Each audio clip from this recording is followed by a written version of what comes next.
your Filipino radio experience in Las Vegas. PHLV Radio. PHLV Radio. Hello, good evening. It's Saturday night here in the Pacific. If you are watching us here, it's kind of rainy, drizzly evening here. So it's going to be interesting weather here. So good evening to everybody. And if you're watching us in the Philippines, it is Sunday, and I hope you had a wonderful lunch with your family, your loved ones, your significant others, and your friends and family. So good afternoon, magandang hapon sa inyong lahat. And if you're watching, as always, if you're watching in different parts of the world, good morning, good afternoon, and good evening. And happy viewing for our team replay and team share. So before we start our interesting story for today, I would like to inform everybody that we are live on PHLB Radio YouTube channel. So if you are not a subscriber yet, as always, please do subscribe so you will be notified every time we're here by just clicking on the notification bell. It's really easy. You just put like, share, and subscribe. And also we are live on PHLB Radio Facebook page, and simultaneously we are aired on different podcasts, namely Apple Podcasts, Google Podcasts, iHeartRadio, and Spotify. And if you're using Amazon Fire TV, that's so easy. Just look for PHLB Radio channel. And if you are using Alexa, just say, Alexa, play PHLB Radio. And those people who are curious about a PHLB radio station, any information you'd like to know about the station and our shows, all you have to do is log into our website, which is www.phlbradio.com. Yan. Nako, si Cha at saka si Ernie is watching. Happy viewing sa inyo, and they're watching from the Philippines. So, sila yung ating ano. And those people who are watching us right now, magparamdam naman po kayo. So, at least type in where you are. So, we need your help today. Maganda yung ating topic for today. Our topic for today is, or the episode title is, Isang Ina, Dalawang Anak. Very intriguing, di ba? Yes, it is intriguing indeed. Okay, hold on lang tayo ha. Kasi I'm trying to log in as well to my... Okay, wait there. Hindi ko makuha. Oh, anyways, that being said, ito na po ang ating topic for today, Isang Ina, Dalawang Anak. And here we go. At kung may yung mga hahabol pa, I will just do a synopsis. Dear Kuya Josh, magandang araw sa iyo, sa mga listeners at viewers. First of all, may I commend and thank PHLB Radio for having a show like Dear Kuya Josh. Sobrang love ko itong show na ito. Sa mga letters read, marami akong napupulot na mga aral na applicable in everyday life. I watched the show live, and if ever I missed the live show, like others, I watched the replay. Nako, thank you naman. Thank you so much for that wonderful comment. Kuya Josh, siguro this is the perfect time to tell my story. It took me a while, and I got to think if my story is worth sharing. Itago mo na lang ako sa pangalang France. France parang yung country. 40 years old ako, single, with 2 sons. Yes, Kuya Josh, single because I never married. That makes sense. Catherine Cruz is watching us. Hi, Catherine. Catherine is, of course, the wife of the former Consul General of Los Angeles, Adele Cruz. Happy viewing, Catherine. Okay, ulitin ko. Nasaan na nga ba? I am France. Tago mo ko sa pangalang France. Like the country. 40 years old, single with 2 sons. 2 anak. Yes, Kuya Joe, single because I was never married. My 2 sons, o yung 2 anak ko, are from two different men. So, magkaibang tatay. Alam kong marami sa mga tao ang tataas ang mga kilay dahil tataas ang mga kilay dahil dito. Pero may dahilan kung bakit single pa rin ako at bakit dalawa ang anak ko sa magkaibang lalaki. My eldest son's father died in an accident in Saudi when he was working there. We planned to get married sana after his contract expired, but sadly, hindi nagpang-abot. It took me 2 years to move on from that heartbreak. The father of my second son naman was the best friend of my late husband. Yes, Kuya Josh, best friend at kababata ng namayapa kong asawa. Siya ang naging sandalan ko during those times na I felt helpless. Siya ang gumabay sa akin sa pagbangon kong muli. Siya ang tumutulong sa lahat ng mga bagay na gawaing bahay para sa akin at sa aking anak. Kaya, nahulog ang loob namin sa isa't isa. Kaya kahit may asawa siya, naging marupok kami at nangyari ang nangyari. Kuya Josh, kahit nabuntis niya ako, alam ko naman ang tama.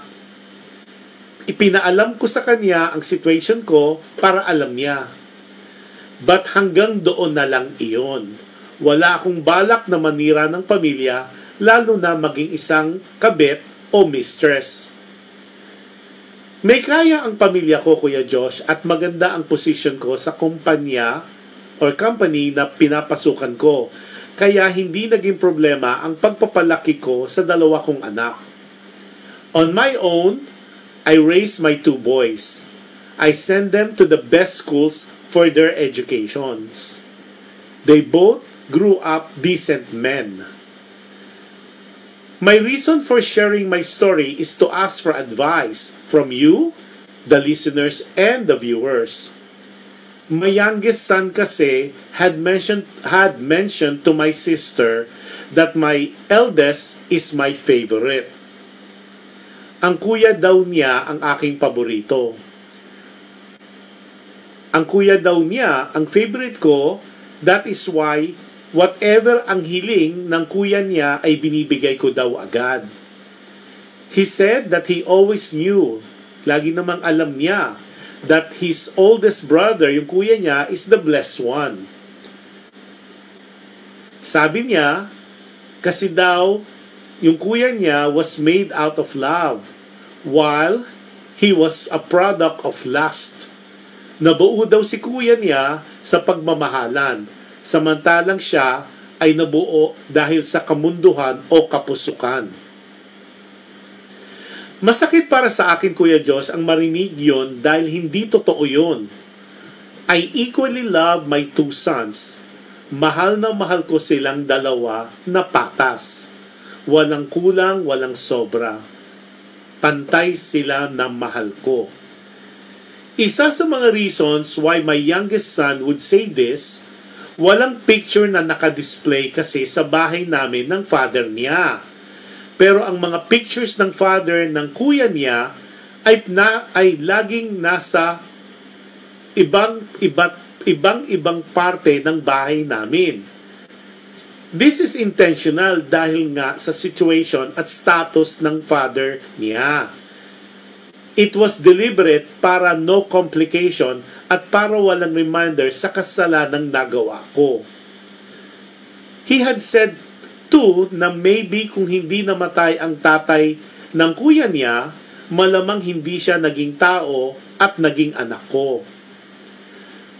Kuya Josh, I tried all these years to be mindful of his thinking. I tried all these years to be mindful of this thinking. Lahat ng gawa ko for them, I'm aware to be fair para hindi mabigyan ng maling paniniwala. Kuya Josh, in my heart, pareho ko talaga silang mahal. They are both my sons. Hindi ko alam how to make my youngest understand that both of them are my favorites.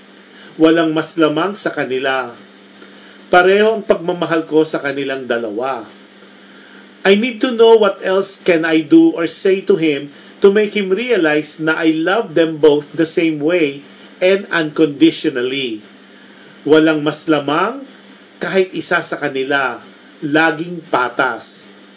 Hirap ako, hirap ang kalooban ko tuwing mararamdaman kong nagtatampo siya sa akin. I'm very, very sensitive sa aking bunsong anak dahil sa kanyang paniniwala na meron akong favorites.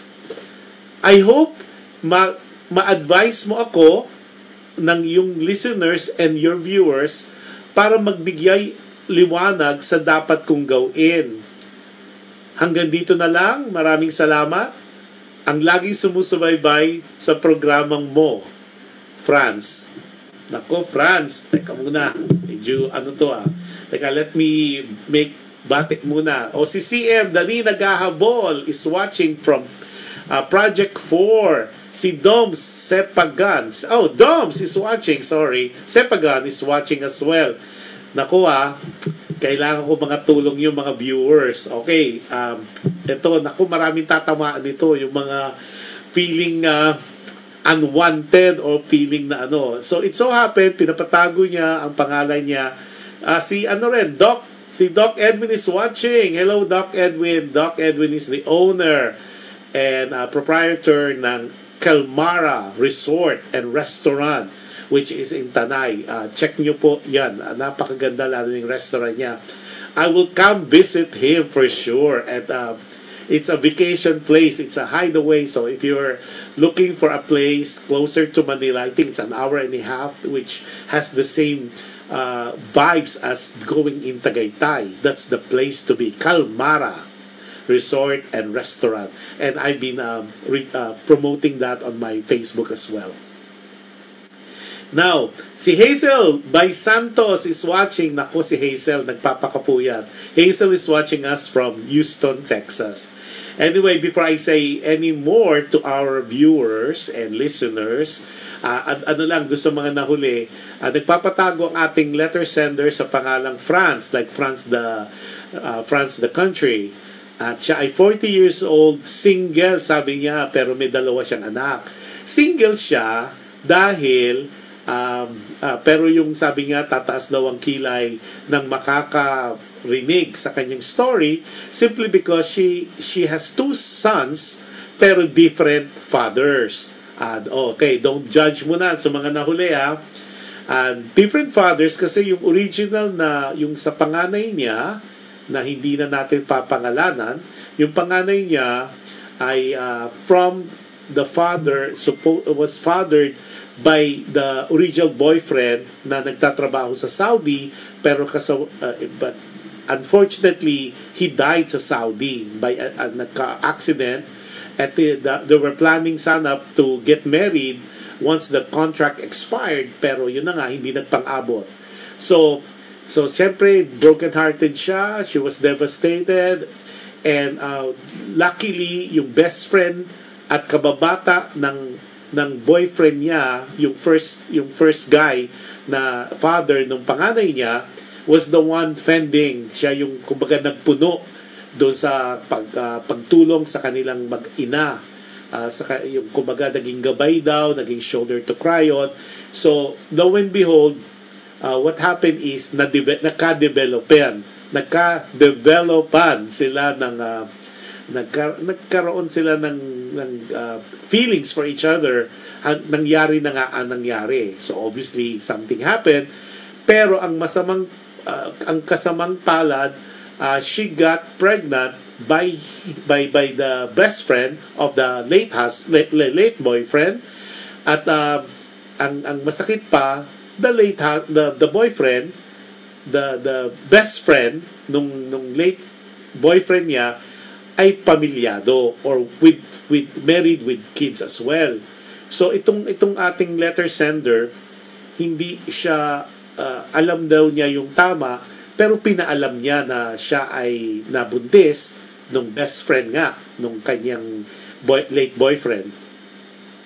That being said, hindi niya raw kumbaga, after revealing that, hindi na niya nakipagkita o walang natuloy na relasyon kasi like what she said, she doesn't want to be a kabit or a mistress. Hindi niya so what she was saying also is she raised her 2 kids on her own kasi sabi niya may kaya yung pamilya niya and she has a very good position in a company where she's working at.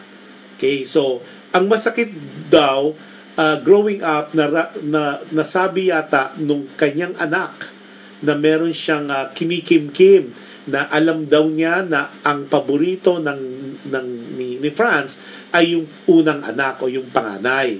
Simply because ang isang rason doon ay alam naman daw nung bunso na si kuya ang paborito, na si kuya ay naging tao and was created and was the result of 2 people being in love. While siya daw, siguro nalaman yung storya, she was created o isang product. He was a product of lust o kamunduhan o karupukan daw. Okay? And that was told to Franz's sister. So ang sama-sama ng loob ni Franz kasi hindi daw totoo yun. Kasi patas lang ang pagmamahal niya sa 2 anak niya. Okay? So meaning, unconditionally patas. Pero hindi yun ang nararamdaman ng bunso. Kasi nga, ang sabi ng bunso, one of the reason pa is, sabi niya, one of the reason is dahil nga yung picture daw nung tatay ng kuya niya, nung panganay, is all over the place. They're basically nakikita, it's visible. Pero yung picture ng tatay niya, hindi nakikita o walang picture na naka-display sa bahay. And of course, sanabi nga ni Franz, it was intentional kasi nga may asawa yung tatay nung bunso niya. That it was the best friend nga nung late boyfriend niya. So, and among other things, maraming kinikim-kim na hurt feeling yung bunso simply because in his mind, there's really kumbaga nakatilt ang favoritism towards the kuya. And I hindi na mention what the other things. And the reason why Franz wrote to us is because she wanted to know ano pa yung pwede niyang gawin, ano pa yung pwede niyang sabihin, o what else na pwede niyang I guess to display, to show, to showcase, to let the bunso for the bunso to feel something na hindi totoo yung iniisip ni bunso na mas paborito si kuya. And that really was the whole story of why she wrote a letter to us, simply because she wanted my advice, your comment, and maybe your suggestions. So, yan, kailangan ko ang tulong, especially yung mga nanay dyan. Ako, bago ako magbigay, teka muna, si John Salumita is watching. John de Ocampo. Hello, John. Ako, kapitbahay lang pala kita. Okay, si CMD Makahabol. Aba, ang ganda naman ng pangalan. CM, bakit wala kang profile picture? Para tuloy ka dyan. Anyway, CM, thank you for all your support of the show. So mga nanonood at nakikinig, magandang araw sa inyo. Sabi niya, okay, ito na. Haba. Maganda to Sige, simulaan natin. Sabi ni CMD di maghahabol. Mali yung nagsabi sa second son na gawa lang siya sa makamundong pangangailangan. Siguro gawing na lang ni Ate Franz, paliwanag niya at paintindi sa anak niya na mahal niya ito, wala siyang favorite sa kanilang dalawa at special silang dalawa sa kanya. Exactly. Pero CM, baka meron ka pang alam aside from that kasi yun na nga ang ginagawa ni Franz is to tell nga itong bunso na wala siyang favoritism. Pero baka meron ka pang ibang masuggest aside from saying to the bunso, for saying out loud na na wala siyang favoritism. Is there anything na pwede? At alam ko ikaw solong anak ka, bunso ka rin.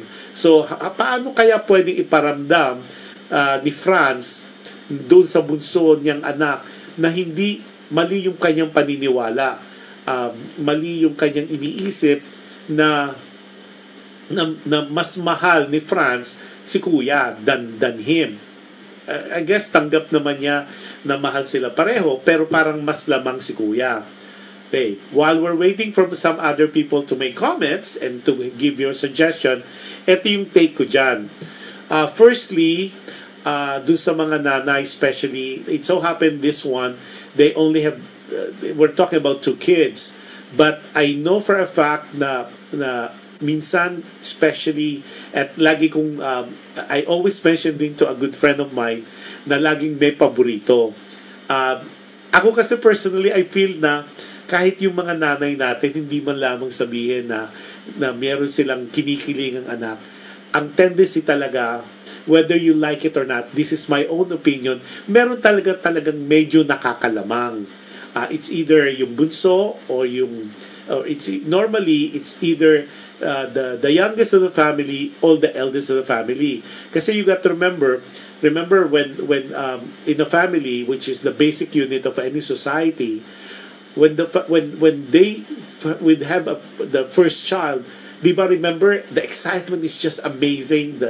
Parang talagang party galore, or if they have a meager lifestyle, talagang pinaghahanda, at ang excitement ng parents are just beyond happiness, right? So that being said, talagang ngayon pa nga uso-uso na yung mga gender reveal, 'di ba? Pero kasi lalo na especially sa mga firstborn. At if you notice, I think maraming magkaka-identify, especially in the Philippine society, pag unang anak, ang daming pictures, 'di ba? Pictures galore. Merong 1 month, 2 months, 3 months, 4 months, talagang kumpleto. Pero let's admit also to ourselves, again, this is my own opinion, it's not a reflection of the management and the owner of PHLB Radio, pero ito po yung aking pananaw. This is my observation. However, yung mga succeeding na, okay, in the family, hindi na masyadong maraming pictures. Meron ding pictures, pero it's not as yung dami. Kasi let's face it, the firstborn is always an exciting new beginning, new experience for any family. Pero yung mga succeeding na, yan ang medyo ginagawa pa rin, pero excited pa rin, pero it's nothing compared to the firstborn. That's why a lot of people, a lot of the kids, they would feel na parang, teka muna, bakit when they look at the pictures, parang ang dami nung panganay, ang dami, and also, kunyari naman hindi dalawa, sometimes ang marami rin yung paborito, meaning yung bunso. Kasi nga, a lot of times, especially kung naghahabol, kunyari the firstborn is a guy, tapos the second one, naging guy uli, tapos the third one would be the girl. Ang tendency ngayon, excitement, kasi nagkaiba ng gender. O kung i-reverse naman natin, kung ang firstborn is si ate, tapos nasundan uli, they're working to have a boy, and lumabas yung middle child na babae din.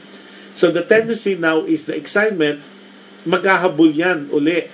And of course, it's not like a sin, or it's like a crime, or it's a disservice to anybody. I'm just stating a fact na nakikita ko. I could be wrong. I agree to disagree, and we could have a discussion.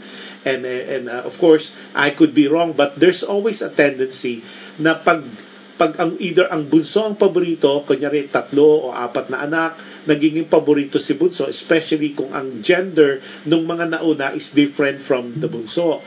Pero laging in my mind, laging merong excitement lalo sa firstborn. Especially kapag yun yung, lalo na pag ang tagal nilang inintay, o ang tagal nilang they were working. It depends kasi on the situation of the husband and wife when they when they would have the first child.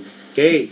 Now, nga hindi uncommon in my book na merong tendency yung mga children, especially the second, the third, the fourth, and so on and so forth, to feel na parang laging lamang si ate o si kuya, yung mas matanda sa kanila. Simply because that's the order of things.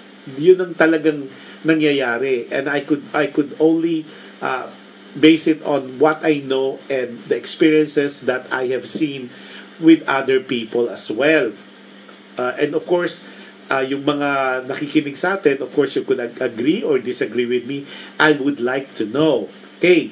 Now, yun nga ang sinasabi. So, going back do sa case naman ni France, it was kind of difficult kasi nga, as Franz had mentioned and revealed to us, the second child was fathered by the best friend nung namatay niyang boyfriend na dapat pagpapakasal sila. And ang sadly, married yung best friend. Okay? So that complicates the whole thing. It medyo complicated yun kasi, di ba, syempre mga saving face na yan kasi hindi naman minention kung alam nung wife, nung best friend, kung alam nung wife, the best friend na naanakan siya. Syempre that would create a different scenario. It will create a different conflict, lalo na pag nagkaalamanan when the secret is out in the open.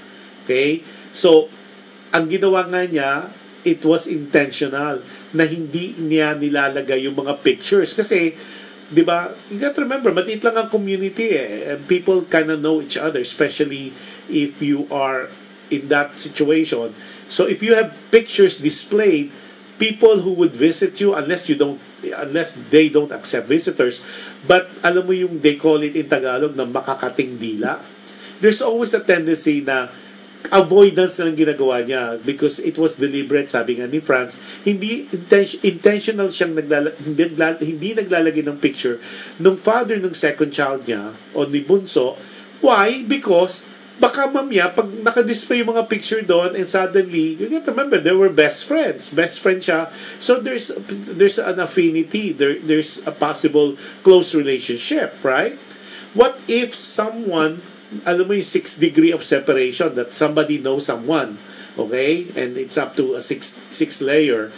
Pag nakita yon, magtataka, bakit may solo picture dyan? O may, di ba? Para to avoid, nga ang galing din nung ginawa ni France, and I kudos to you, France. I know you're watching and you're listening and you're watching. That was very subtle. Well, in a way, ang galing nung ginawa mo kasi nga para to avoid nga a potential complication. Sadly though, yung ginawa mo naman, it's hurting your second child. Kasi nga at the end of the day, syempre mapapansin niya. I think in a way, i-echo ko lang si CM. Siguro ako personally, I think you really have to have a heart-to-heart talk. Not only with Bunso, but with Kuya as well. Siguro 3 lang naman kayo sa pamilya. I think you have to have a sit down with them and have a kumbaga, heart-to-heart talk with your 2 boys. Well, they're men now. And explain to them yung situation. Since I would assume na mga 20s na siguro yung mga anak mo kasi 40 ka na. So, give and take, nasa adult na yan, mga adult stage na yan. So I think they would understand if you really treat them as an adult and explain to them why things happen and why things the way they are. Kasi it is most important kapag naliwanagan ng anak mo, especially yung pangalawang anak mo, yung posibleng problems that can arise, assuming na naging more open kayo sa situation, what took place, right? So explain. I think once you sat them down and once you explain to the both of them na wala naman talagang kinikilingan, there was really no deliberate deliberate action or effort for the son number 2 to feel that way, because it was not really, one, it's not true. Secondly, it's not deliberate. That the intention was not there for the youngest son to feel such an equal or inequity as far as treatment is concerned. Siguro yun lang kailangan na gawin, and that's my take on that. Kasi nga importante in any relationship or relationships for that matter, I believe talaga na communication is key. Kasi pag hindi nagko-communicate to each other, like ito nga, sabi nga, si Bunso was telling the sister of Fran's sister na ito yung nararamdaman niya. So maybe kailangan i-sit down niya, wag lang yung Bunso, but also with the first child, si son number 1, and sat them both of them down na, teka muna, bakit sinabi mo, what was your reason aside from the display of the father's picture? Ano yung rason? Kasi meron pa yung mga reasons behind such hard feeling. Maybe there's an action that was done to the first son na hindi niya nakita na ginagawa rin sa kanya ni Franz. Maybe kasi try to avoid na magkainggitan o mainggit yung first son, yung second son do sa first son, o yung bunso do sa panganay. Kasi that's the behavior and na ayaw mo at i-try mong i-prevent. Okay, nakapasok na si Rosana Miller Barrera, the singing dentist and dental instructor now based in Doha, Qatar. Okay, Rosana, naku sayang, ganda nung storya na medyo na-late ka. So, yun ang gawin mo. I think, 1, communication is key. 2, assurance. Assurance, sabi nga ni CM, assurance na pareho mo silang mahal. Walang labis, walang kulang. Kung medyo nauuna man yung mga hiling ni Kuya, baka there's a tendency also na yun ang kailangan niya. Okay, one thing also for the Bunso and the Franz na I need to say this, a lot of times too, especially in families with kids, okay, hindi lang 1 or 2, 3 or 4, whatever, sometimes yung focus ng parents, okay, and this happened already in a lot of families, sometimes the focus of the parents are more prone or more towards yung mga may kahinaan. Like in some families, di ba? Sometimes you feel like, laging alaga si Bunso, o yung pangalawa, yung pangatlo, mas laging may extra. Simply because, in the eyes of the parents, baka may karamdaman, o may kumbaga, may mahina sila. They're not as independent as the other kids. Maybe in this case ni Franz, it is a possibility na si Kuya baka meron siyang dinaramdam o meron siyang sickness. We don't know, hindi clear doon sa letter, but there's always a possibility kasi I've encountered a family na parang the kids are saying na parang teka muna, parang mas lamang si Kuya o mas lamang si Bunso.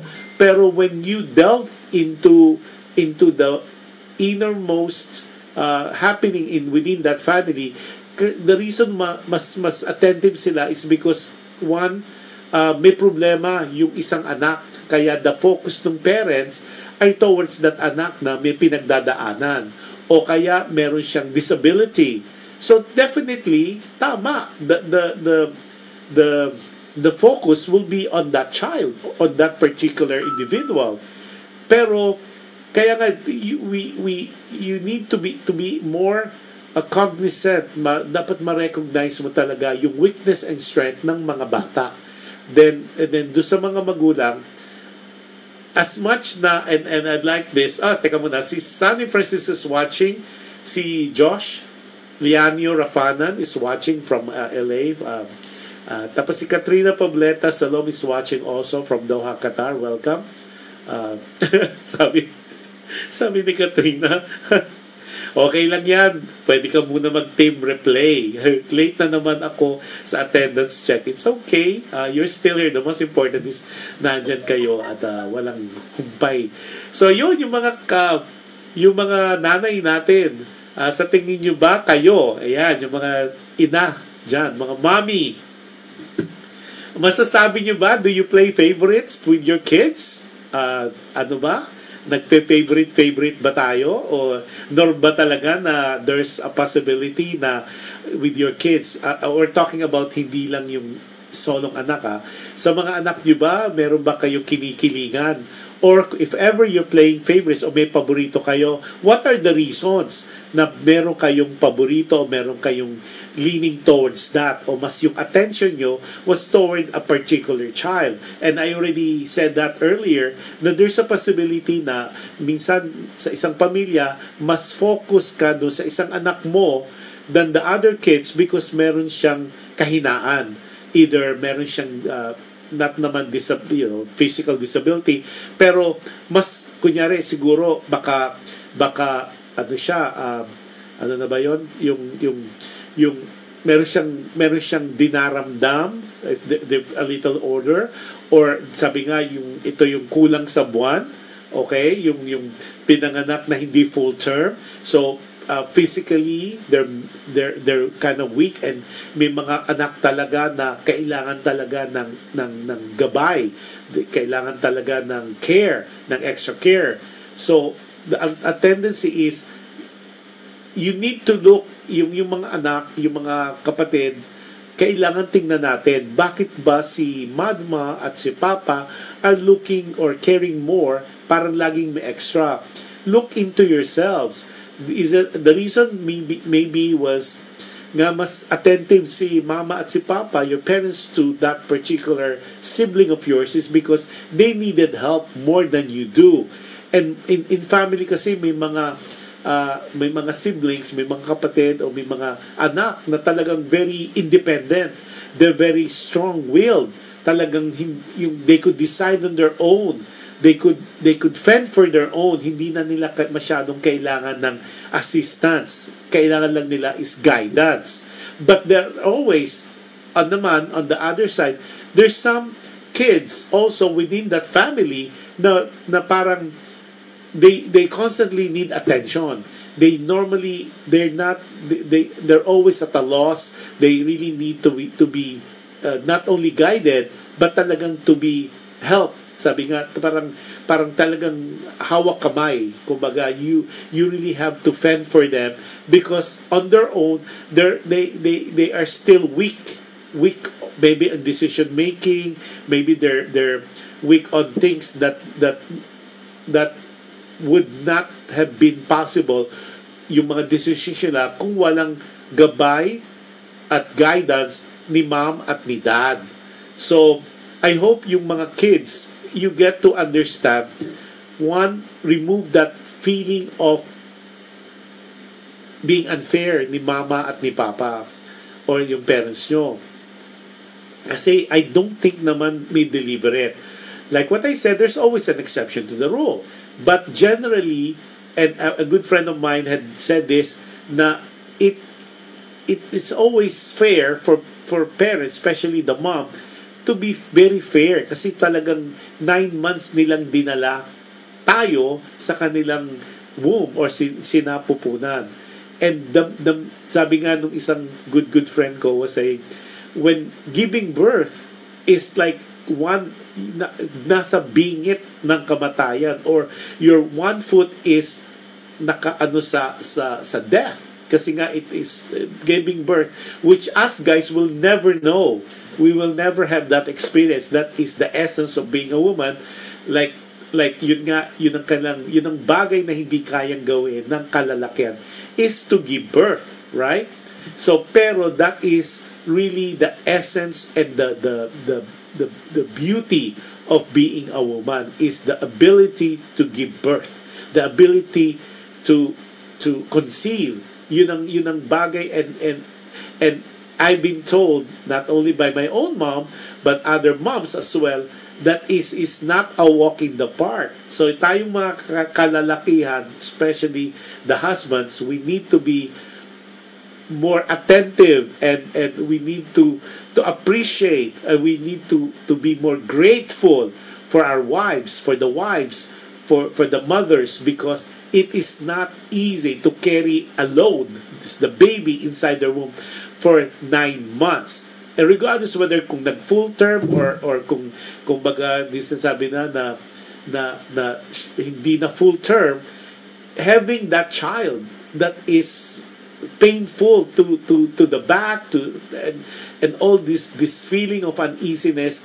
Of course, us guys, we will never experience that, never ever. But you need to understand yung difficulty of pregnancy, difficulty of firstly what's happening to their body, di ba? Yung mga bodies nila na deform and all that, and it takes really so much work for it to go back to where it was before. Kaya nga ang nagiging joke nga among my friends is pag medyo nagiging from a very sexy mom, tapos medyo, for a better word, na tumaba o naging losyang, sabi niya, because I have to give birth to so many kids. So talagang how can you preserve that body beautiful when they first got married or they first got together, is simply because the child really could make that difference in the form of the body's form of a lady, of a woman. That being said, talagang kailangan appreciate natin ang mga nanay. O si Tony Bordeo, hello Tony, happy viewing. Join ka kahit medyo late, mag-team replay tayo. And for the team replay, easy, always go to PHLB Radio YouTube channel. So going back tayo kay France. From France, it's not, yung pinagdadaanan mo is really a challenge. I would pray for you. And I would hope na si Bunso would not feel indifferent, would not feel so bad, would not feel that. Although sabi naman ni Bunso, he always knew, alam naman niya na talagang lamang si Kuya. But hopefully, when you sit with them, with the two men or two boys that you have, is you would just come open na kung ano man yung nakikita ni Bunso na ginagawa mong extra para kay Kuya, it's not like hindi mo rin gagawin sa kay Bunso. Rather, you would do the same thing if needed. Kasi depende naman yan sa needs. Okay, now, another thing too that you need to understand, sometimes the kids, they need to be honest as well kung ano yung kailangan nila. Kasi kids, tayong mga anak, you got to remember, always remember, hindi manghula ang parents natin. You need to verbalize, you need to communicate, you need to tell them exactly what's going on with you. Don't expect them to know everything, because you got to remember, the parents, not only they are busy raising the family, taking care of the family, especially mom, because normally the father is the one really doing the providing lang for the daily subsistence of the family, pero si mom talaga. But you got to remember, aside from raising kids, sometimes most moms now, they have their own careers. It will be a blessing. Sana kung full-time mom yan. But a lot of times, with what's happening in the society, both parents, they are working. They're working. So imagine that. So we need, as children, we need to be more understanding. We need to have more of an open mind. Not because medyo lumamang ng konti si Kuya, kung material things man yun, your time, it's just a matter of time. Kasi depende yan. Kunyari, nagpabili si Kuya ng laptop. Tapos you felt like, naku, bakit si Kuya binili ng laptop? Maybe the reason being is, as much na gusto ni mom at ni dad, yung parents mo, bili ka kayo pareho at the same time, maybe they're working on a budget. Uunahin lang si Kuya kasi nga mas kailangan niya. So, mas need niya sa school niya, whatever. And then you could always, and then you're next in line. Kasi that's how things, that's the order of things anyway. But that doesn't mean, simply because binigyan ng laptop si kuya than you first, is because mas mahal ni mom at dad si kuya. No, because mas kailangan. Kasi maybe si kuya really need that already for his education. Ikaw naman, as much na may need din, hindi kasing immediate. It's not as immediate as kuya's needs. So yun, dapat tayo mag-isip at we should not be so negative. Kasi anything that we do, if you're negative in life, talagang magkakaroon ng parang ill feelings right agad. Always look at, sabi nga yung, di ba, common practice yun, always look at the positive things of life. Kasi wag tayong, when you look at situation, isipin mo agad negative things. Kasi magmamanifest yun.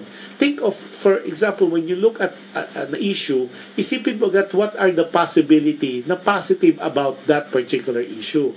Kasi if you look for the positiveness of that particular situation, mag-iiba yung orientation mo. Your framework will be very different, will go towards the positive. For example, let's play with that example that we just used. For example, the eldest was given a laptop. Say it's a Mac. It doesn't mean na mas pabor si your parents kay kuya dun sa first child. No, because mas kailangan niya. Now, ikaw, second child, third child, fourth child, your time will come. It's just a matter of timing. Kasi we don't know what was the reason behind that eh. A lot of times too, sometimes in families too, biglang si second, si third child ang nakakaroon ng laptop at hindi si kuya. Why? Because maybe kuya doesn't need it. Hindi niya kailangan sa course niya. Hindi niya kailangan yun ang kanyang gagawin agad. So, it depends on how you look at things. You could look at situation, any situation in life, negatively or positively. But always look for the positive in any situation and you will have a better life. You will have a happy life.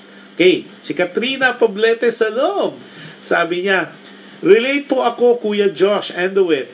Dalawa lang kaming magkapatid with 12 years gap. Wow! Talagang to. It was properly explained to me bakit kailangan mas attentive si mama sa younger sister ko kasi she still requires attention and assistance. May mga Tom and Jerry mode din kami, pero ang lagi naming isinasabuhay ay ang pangaral ni Mama na we have love and care for each other. I think it's just a matter of how we explain to them the situation. Ay, Katrina, natumbok mo. Perfect. Gingerberry, how are you? Ang tagal mo nang na-miss ka namin, Gingerberry. Gingerberry is now open. She opened a aesthetic clinic at she ay very well versed, very educated, experienced. Ginger, saan ba yung bagong clinic mo? At ako, laging busy to si Ginger nga hindi na nakakapanood sa atin. Ginger, let us know where your clinic is para ma-promote naman din natin yung aesthetic clinic, okay? And where it is para ma-promote din natin. So, tama yung sinabi ni Katrina. At this is a perfect example. Nako, Katrina, you're a blessing in disguise. Okay, dalawa rin daw sila and 12 years gap. Imagine mo, ating-ating na siya. Kasi kung 12 years, na yan? Tapos nagkaroon ng baby sister pa siya. So, at least ang maganda, na-explain, again, communication, na-explain sa kanila ng nanay, ng mama ni Katrina, why mas attentive at sila doon. Siyempre, 12 years old na siya. Hindi na siya toddler. Ano na siya? Dalaginding na. Kumbaga, may isip na. Okay? At naunawaan na niya.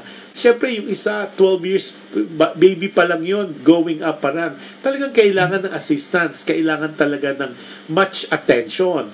Ang maganda kasi doon, at sabi nga niya, nagkakaroon Tom and Jerry, so nag-aaway din sila. At ang maganda, kahit na 12 years gap sila, I'm so excited about this example. Kahit nag-aaway sila, nabuo sa kanila, it is clear to them, it was made clear to them by the parents na they have to have love. They should love each other because of that, the end of the day, they are family, di ba? Mas ano talaga. At sinasabuhay nila, it's within themselves na talagang they have to care for each other. That's what family is about. Sabi nga, kahit na may tampuhan, may away, and although sometimes talagang, di ba, paggabi ng paggabi, we know some people, and we know families like that. Eventually, family is forever. Sabi nga, in one movie that I've seen, yung Prince of Tides, sabi nga, there's no sin, walang kasalanan, there's no such thing na kasalanan among families. That eventually, kahit na nagkakaroon kayo ng sigalot or trouble or disagreement or fights, eventually, pamilya pa rin kayo. You came from the same parents, okay? At magkapatid kayo. So eventually, magkakapatawaran at magkakaintindihan din when the time comes in God's perfect time. Okay, teka, meron pa. Yung aesthetic clinic pala ni Gingerberry sa Bacoor, Cavite. Okay, so yung mga taga Cavite at yung mga friends and family natin dyan na taga Cavite, nako, hanapin nyo si Gingerberry for all your aesthetic needs, pampa-beauty. Okay, anong pangalan, Gingerberry, ng clinic mo sa Bacoor, Cavite? Type it down so we could explain. Okay, so Rolando Sabila. Rolando, thank you for all the biblical messages you send every day. It's very inspiring at yung mga messages is maraming salamat. So yun ang ating teka, meron pang mga durugtong. So napakaganda ng sinabi ni Katrina, and thank you for sharing that because it just validated yung sinabi, at alam ko, Franz, nakikinig ka. I think you should echo yung sinabi ni Katrina dito na sinuggest niya, kasi napaka-timing nung kanila, kasi dalawa rin sila nagkataon lang yung sa'yo, it's a little different yung situation mo, but still, again, like what I said earlier today, communication would be the key to understanding, di ba? Tapos, may mga 2 comments pa. Skintetics, ang ganda naman ng name. Okay. Sabi niya Skintetics. So this is sa Bacoor, Cavite. Skintetics. It's an aesthetic clinic at lahat yata ginagawa, pati ang not only for your beauty needs, siguro yung mga facial, hydrofacial, I'm not sure kung nagbo-botox din siya, but eventually i-guess natin dito, mahiyain ka dito si Gingerberry Tapos, oh no, don't worry. Sabi niya, sorry, got in late. That's okay. Wala namang late. You will not be penalized. And if you want to know and replay the show, it will be on the YouTube channel of PHLB Radio under Alam Mo Ba? Under Di Kuya Josh. Isa talaga nakakalito rin. Uy, teka pala. Next week watch kayo kasi ang daming ganap na nangyari dito sa California. Yung first ever Manila International Film Festival. Remember, di ba, merong Metro Manila Film Festival, yung 10 films. So, ginawa rin dito sa California, nagkaroon ng Manila International Film Festival. I'll tell you more about it sa Alam Mo Ba? At maganda po yung mga you'll see all the exclusive interviews na ginawa ko sa mga artists. At it's really a very successful event. So kudos to Lisa Liu, who is the executive producer, to Owen, to the president, to the chairman of Manila International Film Festival, at yung mga nanalo, sige, mabilisan lang. Ang best picture, just like what happened to the Philippines, Firefly. Ang best actress, just like in the Philippines, is the Star for All Season, si Vilma Santos. Ang best actor, ito yung kumbaga first time in the history nag-tie ang best actor, that's Piolo Pascual for Maylari at saka si Dingdong Dantes for Rewind. Ang best supporting actress ay si Alessandra De Rossi for Firefly At ang Best Supporting Actor naman ay si Pepe Herrera. Yung hindi nakakalam, si Pepe Herrera won for Rewind. Siya yung si Lods. Si Lods dahil, si Lods, si Lods. Si Pepe Herrera, and that's his name. Tapos, ang Jury's Award was Becky and Badet. Tapos, yung second best picture is Gumbursa. Ang nanalo sa cinematography ay yung Gumbursa, at ang mayroon pang isang special award. Oh, and the Lifetime Achievement Award was given to none other than, of course, the legendary, the iconic Hilda Coronel. Yan. Ito pa, nako, humabol din si Elena Lapid Salonga, watching from Taguig. Nako, Elena, I need to call you later. Nako, I hope you're feeling better this time. Elena, of course, is in Manila, and she is from obviously Lapid, so you cannot go wrong. Siya po ang owner ng Lapid Chicharon, Lapid Foods here sa US. Kasabi nga, I always tell them, kapag Lapid, siguradong walang anta, siguradong healthy, at siguradong malutong. Okay? Laging bago. Okay. Teka. Si Rolando. Uy, Rolando, ano ba? Diyan na kayo nagchismisan. Okay, that being said, maraming salamat kay Franz for sending that email to me. Maraming salamat. At least, teka muna. Ito pa umabol si Rosana. Galing naman ni Rosana. Sabi ni Rosana, compared kay Katrina, si Katrina kasi is sa dalawa. Si Rosana naman, from mga Doha people ko to Qatar. Uy, pupunta ako ng Middle East sometime this year. May mga projects ako dyan. Okay, hopefully, God willing. Sabi niya, sabi ni Rosana, we're 5 sila. Merong favoritism si mama ko. Bunso namin.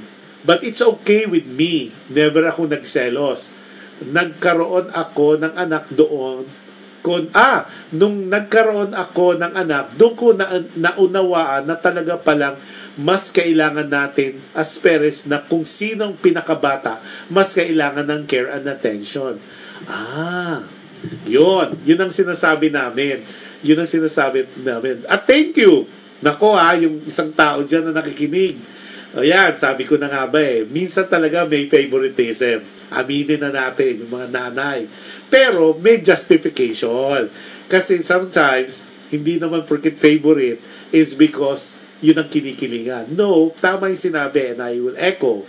Minsan, malalaman nyo na lalo na yung mga anak na may nagsiselos o parang we felt like we're slighted, is simply because it was not deliberate. A lot of times nga lang medyo lamang yung isa sa magkakapatid is because mas kailangan na attention.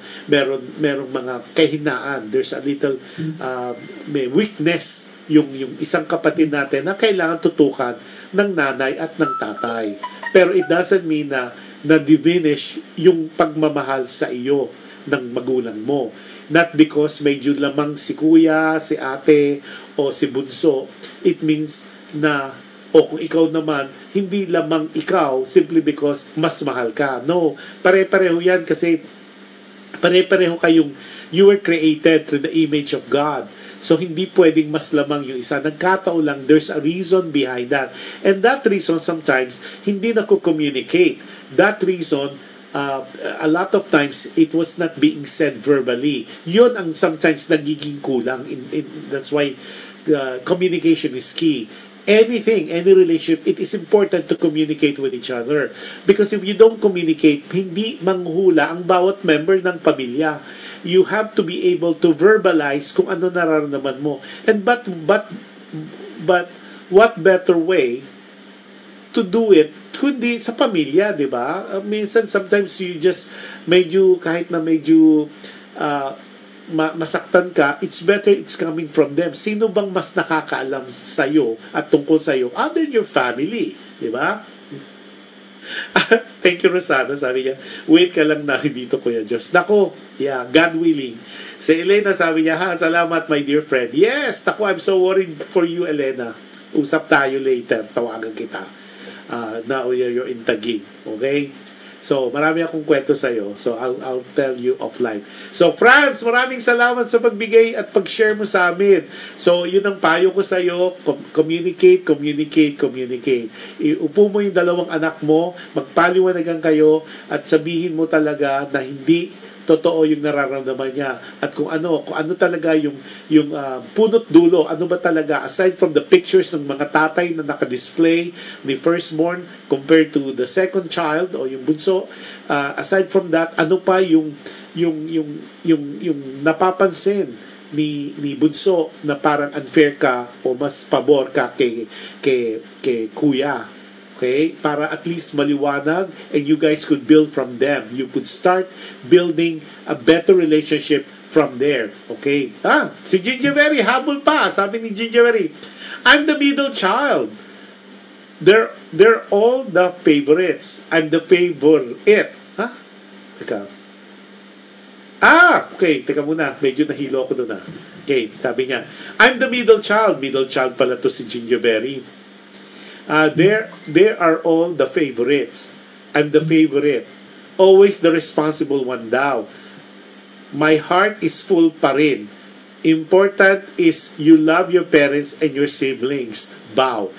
Totoo naman yun. Kasi nga, at the end of the day, love, firstly, family is love, family is forever. At the end of the day, kahit na may mga favorite yan o merong kinikikilan, at the end of the day, magiging parents din tayo, especially yung mga single na nakikinig. So, mararamdaman nyo, like sabi nga ni Rosana, naramdaman niya at naunawaan, you will have a better understanding once you become a parent yourself.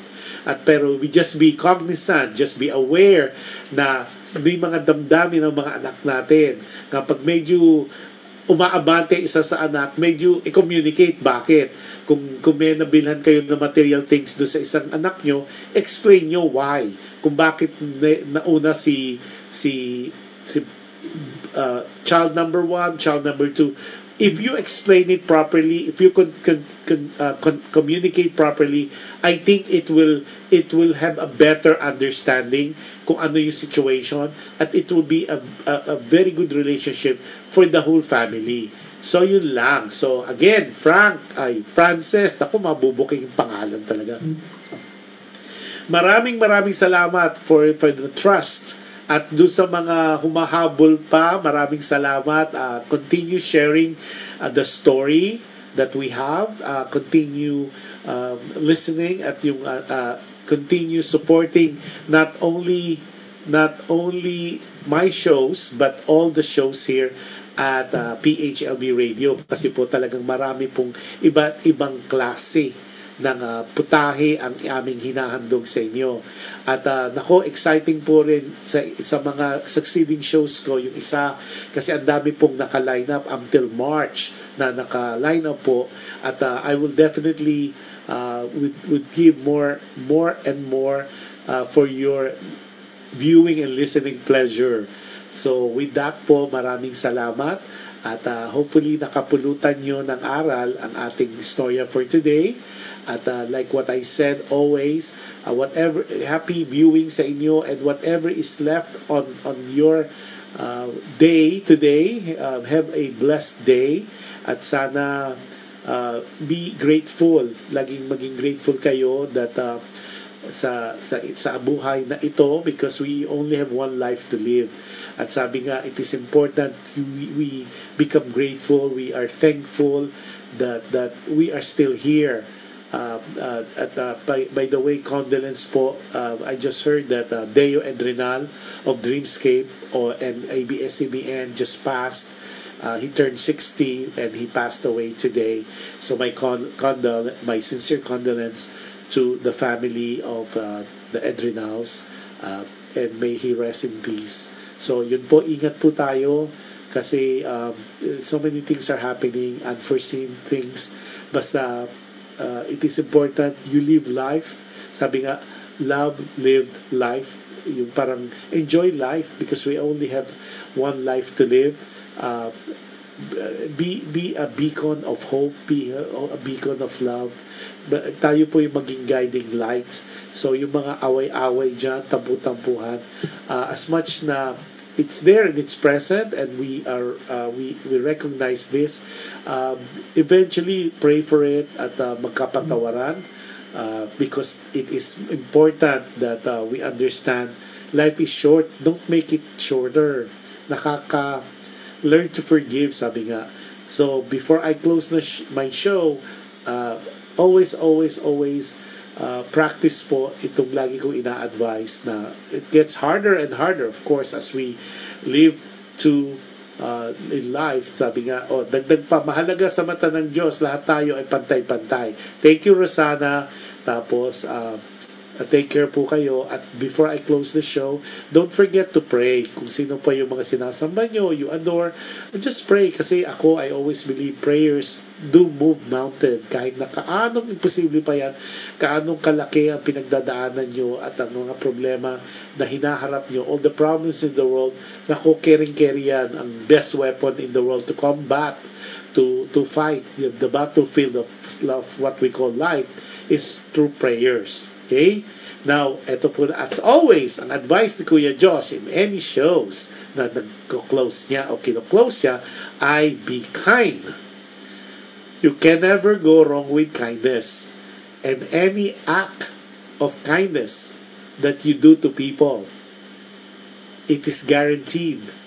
Garantisado. It will come back to you in so many ways, in different forms, in different times, with different people, in different situations.